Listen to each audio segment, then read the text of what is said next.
Just like Joey, I'd like to greet all of you a very Merry Christmas, way ahead, and Happy New Year as well. I think this is a very well attended get-together. All tables are filled up to the rafters. I would like to make special mention of the book of Bobby Lim. I think we're all familiar with Bobby Lim. He's an Annapolis man through and through. But he's more than an Annapolis man. He's part of all of us here, whether West Point or Annapolis, because he's the son of a West Pointer, a brother of a West Pointer, so he's with us. So medyo siguro magandang bili tayo ng libro para magandang part of our library. So let's support the promotion of the book. Now, I did a quick research on Forbes, as mentioned by Joey. I googled it. It's a good thing that I have my iPhone here. Forbes lists. Forbes lists. I don't know what list Joey was talking about. Forbes lists. Here's, you can check it out if you want. World's billionaires. World's richest people. So I guess that must be the list, Joey, no? Richest Americans. Celebrity 100. Power women. Richest people in America. So I guess if apparently that is the principal criterion being used by Forbes, so we accept that the West Pointers are richer than the Annapolis people.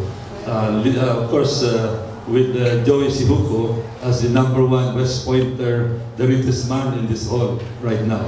So we yield to the West Pointer as far as Forbes list is concerned. So now we go to something friendlier. I promised to be friendly when I ran into Joey in a wake for the wife of also the late West Pointer Manuel Salientes. I promised him that I'll make my presentation today very friendly, just like the tenor, the mood of Joey here. Very friendly. And what I will concentrate on is about history, the history of Army and Navy, the history of Annapolis and West Point in the Philippines. And let me start.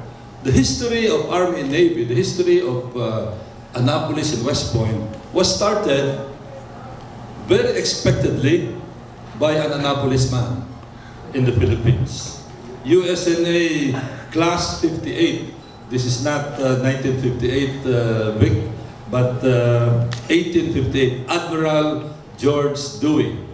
He was the one who won the Battle of Manila Bay, massacred the Spanish fleet, and paved the way for Army to come in. Army could not have come to the Philippines without Navy leading the way, as usual.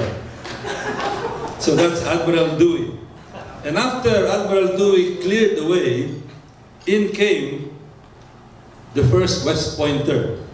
This is General Wesley Merritt, USMA Class 60. General Merritt was the one who commanded the 8th Corps, raised in California for the Spanish-American War in June 1898, and he came to the Philippines, of course, arrived in Manila, and he and Dewey made preparations for the attack on the city. That's class of 60, General Wesley Merritt. Another very famous West Pointer, but I think after the Second World War, his name disappeared from the scene. But Clark Air Base used to be named Statzenberg, Fort Statzenberg. For all of you who are not very familiar with history, this is Colonel John Statzenberg, USMA 1981. 1880. I beg your pardon? 1881. I'm sorry, 1881. 1881. And he was there in the first Battle of Manila, February 4, 1899. You remember the first shot in the San Juan area, and he led the troops into action that resulted in the capture of San Juan Bridge That was the first battle between American troops and Philippine troops in San Juan, now San Juan City. But unfortunately, Colonel Stutzenberg was killed in action in the Battle of King Hua in Bulacan. And that's why now the present Clark Air Base was named Fort Stutzenberg after him. The next very prominent West Pointer, General James Franklin Bell, USMA 78, and he became eventually Chief of Staff of the United States Army. And you'll be surprised that several West Pointers became Chiefs of Staff after the stint here in the Philippines. Obviously, during that time, an assignment here in the Philippines was a choice assignment during that time, just like being in Afghanistan and being in Iraq, and many years ago, being in Vietnam. At the outbreak of the Spanish-American War, Bell was acting as the adjutant to General Forsyth, and eventually he saw action in the Philippine-American War, promoted to the commission of captain, became brigadier general, etc., etc., and of course became a very prominent American general here, USMA 78. Another famous American, also he became Chief of Staff of the U.S. Army, General Peyton Marks. All of you are familiar with General Gregorio del Pilar. General Peyton Marks was the one who led the American troops that fought General del Pilar, who was outnumbered in that Battle of Tirad Pass, which resulted in the death of General del Pilar. That was General Peyton Marks, who as I said, became eventually Chief of Staff of the U.S. Army. General Thomas Connell. How many of you are familiar with the Balangiga Massacre?